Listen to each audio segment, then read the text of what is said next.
All right, y'all, what's going on? It's Combo Breaker 99. I'm back with another post-fight discussion video. All right, y'all, let's talk about Dana White's Contender Series. Well, let's talk about the first fight on Dana White's Contender Series last night, or Tuesday night now.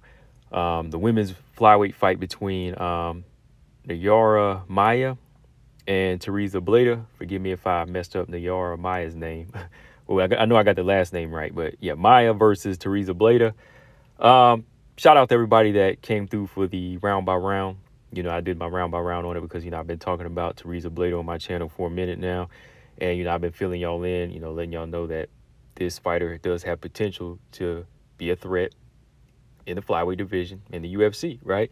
But unfortunately, Tereza Bleda, she didn't get her contract. Spoiler alert, if y'all haven't seen the fight. She won the fight, clearly won the fight, but she didn't get a contract. Didn't get the contract, but she did score a dominant decision, 30-26, which I can agree on because that's what I had it. But she didn't get the contract, and I know what everybody's going to say, no blood, no action, no contract, right?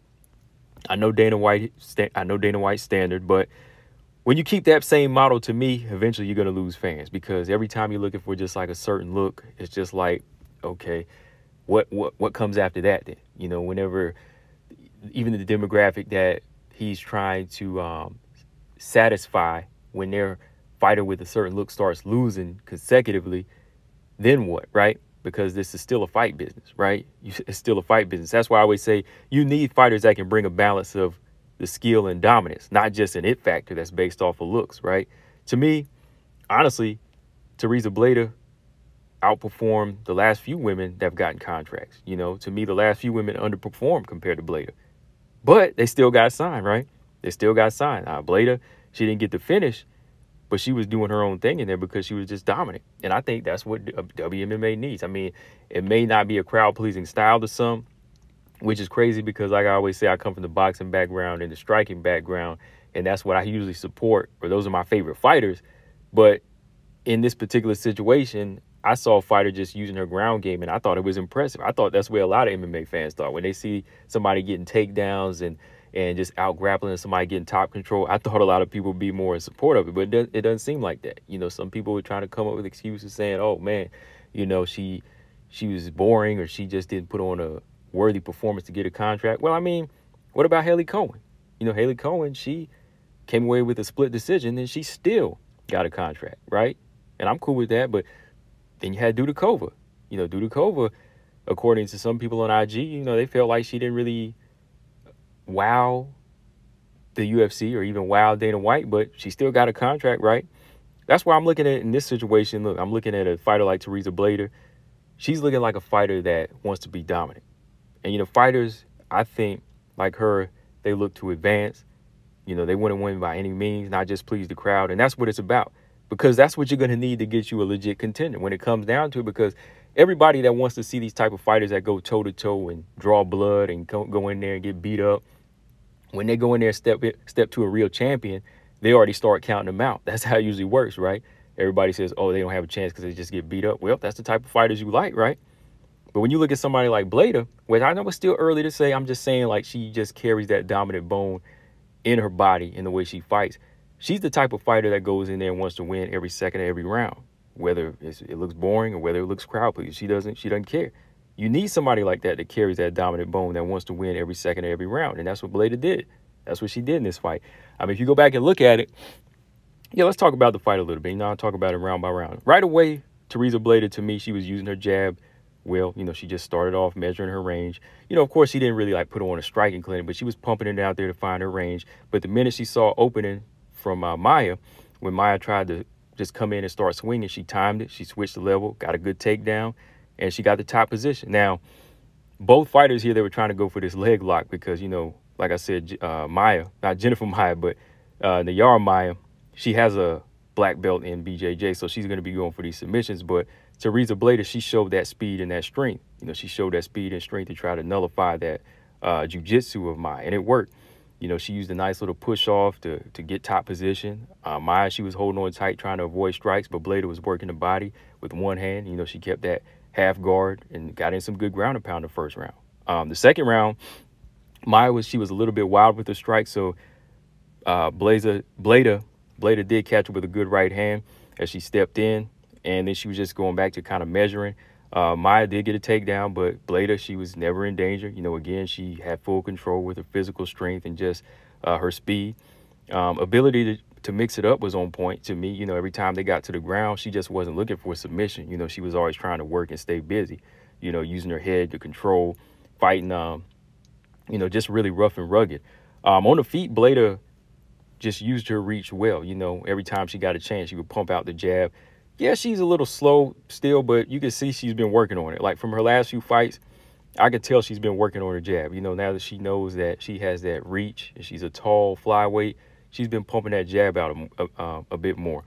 Now, Bleda, in this round again, she gets another takedown. She's able to control Maia through that half guard again, and she's doing what's working. Maia's not able to get any submission attempts off at this point. She's on her back, so she's just controlling her. She's using a lot of top control, and she's gaining a lot of control time here, and she's also landing shots. Like I said, she wasn't really drawing blood, but she was still breaking the will of Maia, because you could see it in Maia that she was gassing, and she really looked like she was exhausted. Because I think at one point, I think it was after the first round, I don't know if she was like having trouble seeing. I don't know if she ate like a hard shot. I know she did eat a hard left hook in the second round, but there was like one shot she had, I guess, got connected on her right eye.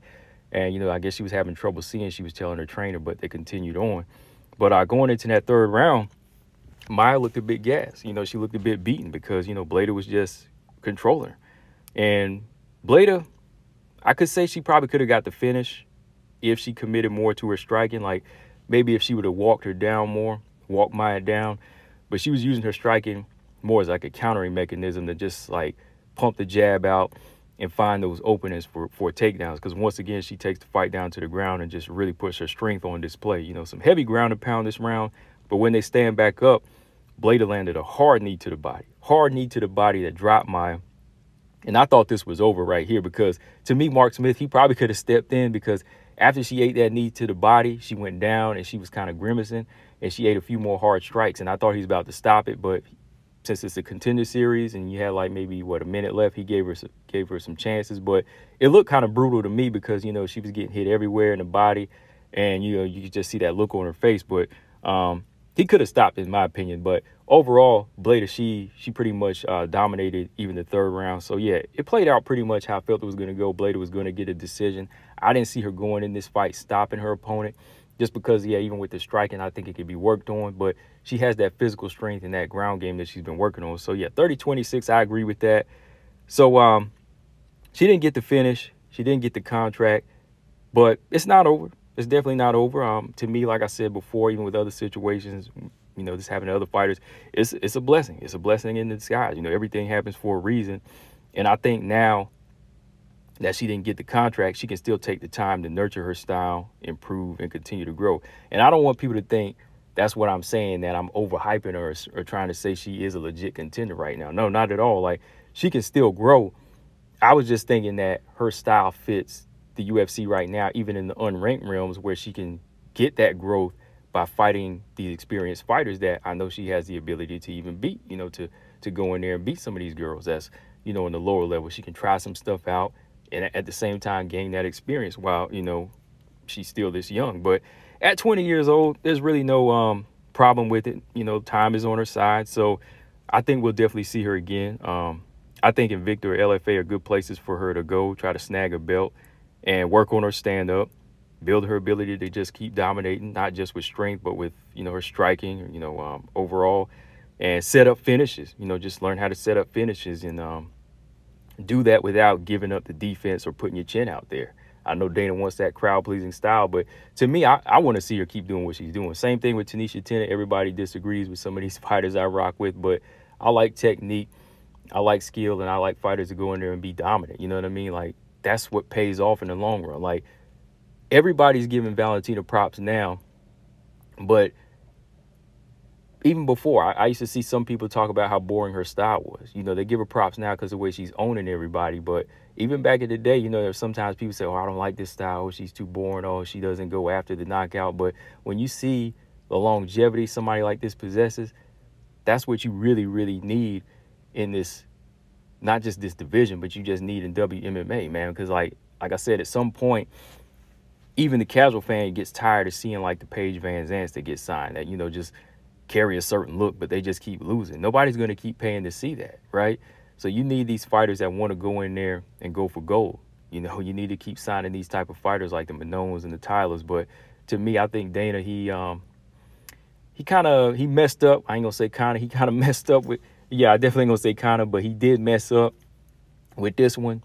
Like I said, she can still develop and grow, which is still is a plus that, she didn't get signed. But if she did get signed, that would kind of build this division up a little bit more, because you still have some flyweights, in my opinion, that are on the chopping block. I really don't get his logic sometimes, because even with the Tanisha Tennant fight, Tanisha Tennant and Danielle Wolf fight, he felt like Tanisha Tennant won the fight, but yet he still gives Danielle Wolf the contract. Like, where's the logic in that? Like, you sign a girl that was 0-0 or 1-0 at the end of that night. You say she didn't really win the fight, but I'm still going to sign her. That's where my logic is, kind of just separate from his. That's why I'm saying, like, when people say they don't agree with me with Tereza Bleda being signed, well, where's the logic in that? At least the fighter I want to see get signed is dominant, and she's undefeated, and she's bringing something to the table, right? More so than Danielle Wolf. And then, like I said, even with Haley Cowan, yeah, we need some new bantamweights. I don't mind her being signed now, but let's say if he didn't sign her, I would have understood. But he signed her off of a split decision win, and then he doesn't sign this fighter off a dominant 30-26 win. So just make it make sense to me. I'm just saying, in my world, this is the type of fighter I'd want to see in there. But since she didn't get it, just keep growing. Just keep doing what she's doing. I just felt bad for her too, man. Like, everybody on the show except her got a contract. She was the first one announced, and she just had that sad look on her face. I just felt bad for her too. Even whenever he said, like, she was a 6-1 favorite and she didn't fight like a 6-1 favorite. And he was like, she needs more experience. She needs more experience, yes, but she did fight like the favorite, because I went into this fight saying Bleda's going to win this fight by decision, because I knew what type of fighter she was. I knew what type of style she was bringing to the table, right? So sometimes it doesn't help when people just go in there and just say, oh, this person's undefeated, and just because they're the favorite, they're going to go in there and blast them out. So when you hold them expectations too high too, then it kind of costs them in the end. But shout out to Tereza Bleda. Just keep doing what she's doing. 20 years old, no loss at all, really. She got a W out of this, and she got some experience out of it. The contract will come at some point, right? I mean, hey, they sign some fighters that don't even need to be in the UFC. So I don't know why some people like to argue with me on this, but I thought she should have got it. Combo Breaker 99, let me know what y'all think. I'm out. Subscribe. Peace.